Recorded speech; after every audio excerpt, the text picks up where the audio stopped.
Hola a todos, este es un video para tratar de retomar el último tema que teníamos pendientes en la clase de geoestadística, que es básicamente la interpolación con Kriging.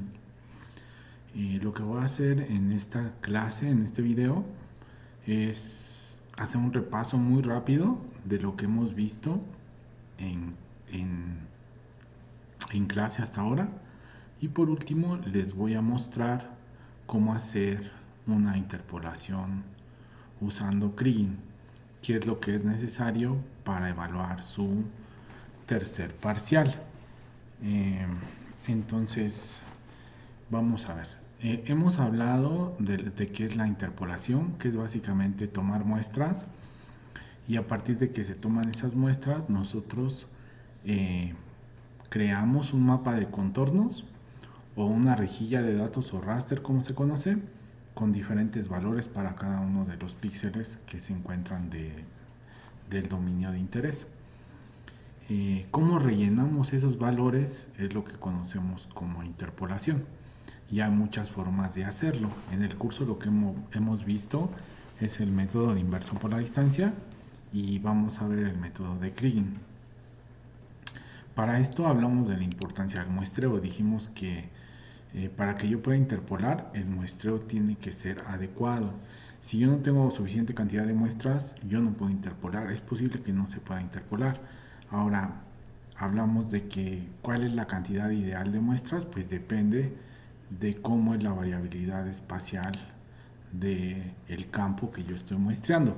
Puede ser que sea un campo de variabilidad muy baja, como la temperatura ambiente, y en ese caso generalmente se necesitan menos muestras. Se necesitan pocas muestras comparando con casos como lluvia, en los que la variabilidad espacial es mucho más alta y en ese caso se requieren mucho más muestras. Entonces no es tan trivial decir cuántas muestras se necesitan. De hecho, eso es algo que hemos mencionado para poder saber si cuento con las muestras necesarias para poder interpolar. Más bien lo que hacemos es crear un semivariograma o un correlograma. Y a partir del correlograma y el semivariograma yo puedo interpretar si es posible o no interpolar. ¿Cómo? Bueno, pues básicamente en el semivariograma, que es lo que más hemos empleado, vamos a identificar lo que es el rango, el nugget y la meseta. Y entonces el criterio que se debe cumplir para que yo pueda interpolar es que debo de tener un nugget bajo en relación a la meseta y debo tener un rango largo en relación a la distancia promedio entre muestras. Esos son los criterios que definimos que debíamos tener para poder interpolar. El semivariograma me permitía identificar si es posible interpolar o no interpolar. También lo podía yo usar para identificar si existían tendencias o si existía periodicidad en un campo. La tendencia se observa porque el semivariograma no alcanza una meseta, sino que sigue ascendiendo. La periodicidad se observa porque el semivariograma oscila sobre todo una vez que se alcanza la meseta comienza a presentar oscilaciones y en ese caso podemos decir que es posible que haya estratos, ¿no? en nuestro campo. Y por último, siguiendo con el tema de los semivariogramas, lo que vimos es de que eh, una vez que nosotros creamos el semivariograma empírico, nosotros podemos ajustarle un semivariograma teórico, que puede ser el semivariograma circular, el gaussiano, el lineal, todos esos que son funciones matemáticas.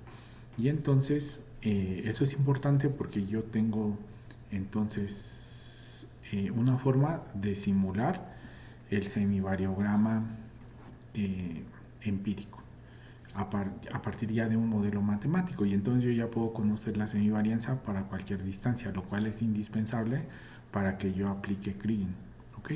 Porque Kriging se basa en el semivariograma. Bueno, el primer método de interpolación que vimos fue el método del inverso por la distancia y vamos a hablar un poco de él. Pero antes de eso, lo que dijimos también es que para interpolar se necesitan tres cosas. Se necesita seleccionar las muestras que yo voy a usar para interpolar, para un píxel en particular. Es decir, yo tengo un dominio, ese dominio lo divido en una rejilla y a cada uno de los píxeles le voy a calcular el valor mediante la interpolación a partir de las muestras que yo tengo.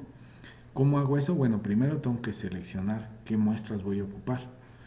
Y hablamos de los diferentes métodos de selección de muestras que tiene ArcMap, ¿no? Que son los círculos, los radios, el máximo y mínimo número de muestras, el círculo, la elipse y los sectores.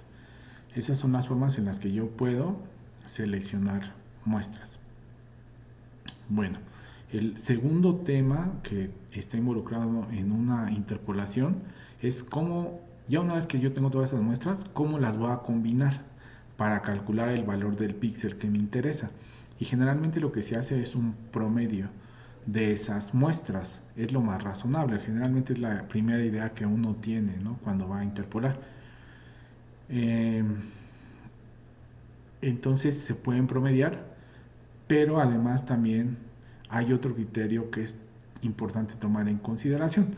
Hablamos de que en geografía existe el principio de la homogeneidad, que lo que dice es que las cosas que están cerca entre sí, las muestras que están cerca entre sí se parecen, y las muestras que se encuentran lejos entre sí, pues esperaríamos que no se parecieran mucho.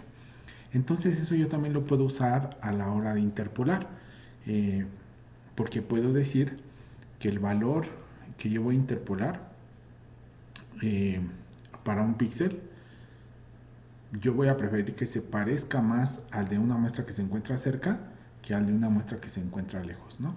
Entonces, esas son las tres cosas que yo tengo que tomar en consideración y que podemos ver que se aplican en el método del inverso por la distancia, que es el método que vimos en primera instancia en el curso. En este método lo que se hace es que cuando yo voy a interpolar para un píxel, pues primero identifico las muestras que me interesan, ¿sí? Puedo definirlas por un radio y después las promedio, pero las promedio usando, como su nombre lo dice, una ponderación inversa con la distancia. Es decir, que las muestras a las que se encuentran muy lejos les doy un peso muy bajo a la hora de promediarlas y las muestras que se encuentran muy cerca les doy un peso muy alto a la hora de promediarlas con las demás, de manera que así el valor al que yo estoy interpolando se va a parecer más a las muestras cercanas que a las muestras lejanas. Entonces, ese fue el primer método de interpolación que vimos. Y ahora lo que estaríamos viendo es el método de Kriging, ¿ok?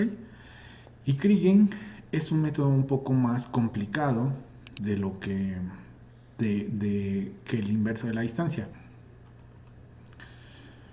Bueno, para el análisis de datos, lo que les voy a platicar un poco como qué es el procedimiento preliminar para realizar la interpolación.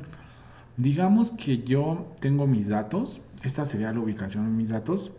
Un primer consejo que siempre recomiendo que lleven a cabo es que grafiquen la muestra con una lámpara de colores.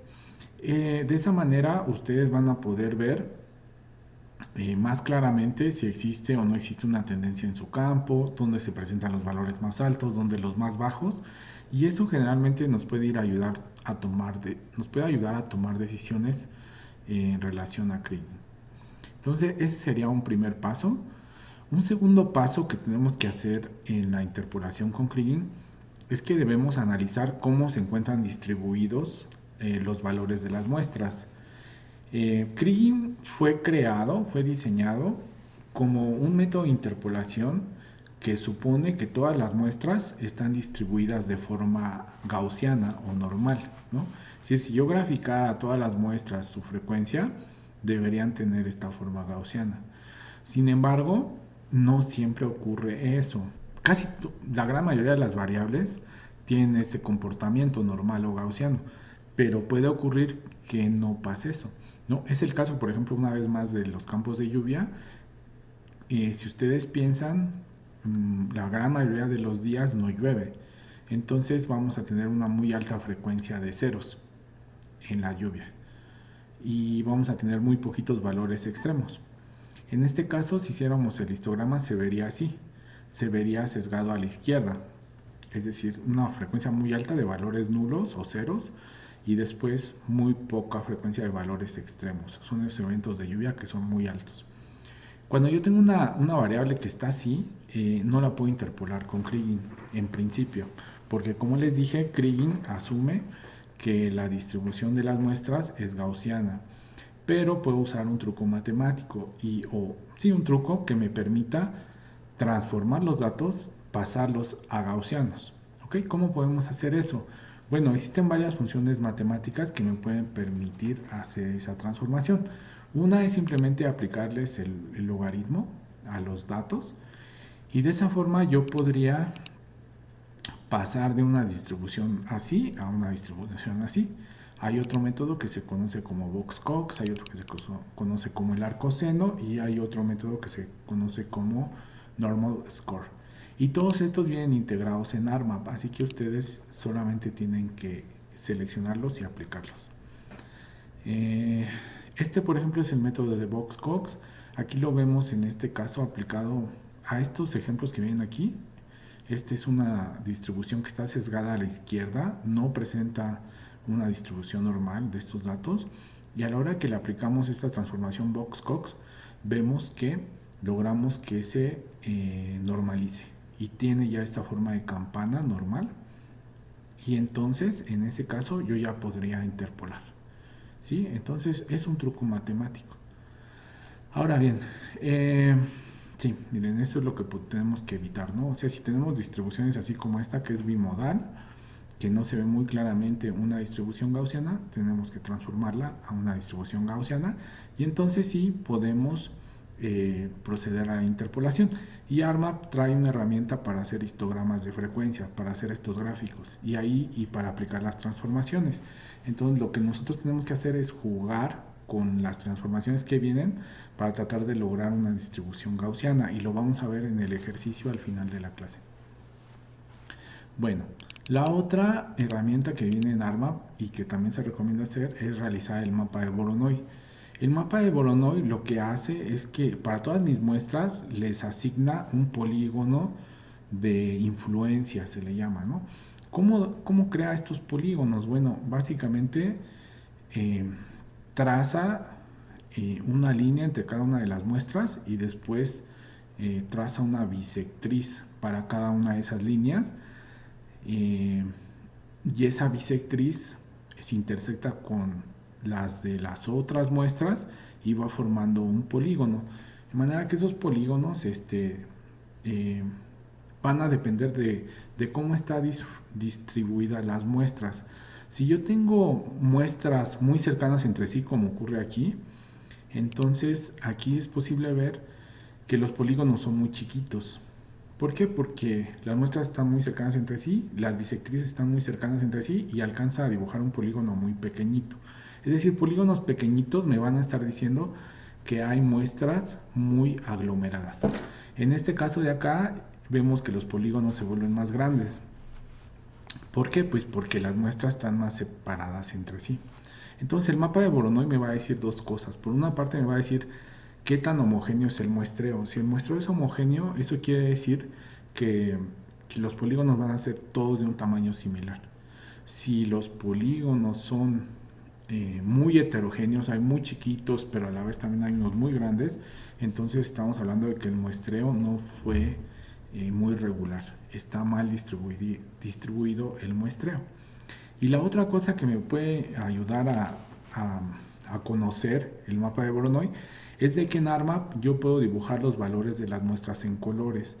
Entonces, aquí, por ejemplo, yo puedo ver que los rojos corresponden a valores altos y los azules a valores bajos. Y así yo ya puedo darme una idea de cómo se debería ver mi mapa de interpolación. Así se debería ver aproximadamente, ¿no? Bueno, la otra herramienta que vamos a aplicar en ARMAP es el análisis de la tendencia.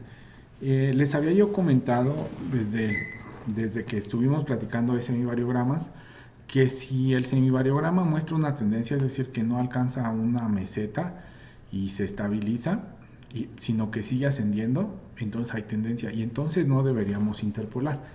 ¿Qué es lo que vamos a hacer en ARMAP? ARMAP me va a permitir identificar si existe o no tendencia con esta herramienta, y se las voy a explicar un poco más adelante porque aquí es un poco difícil verlo, pero ya que tenga yo identificado si existe o no tendencia, yo puedo en ARMAP implementarla para quitarla.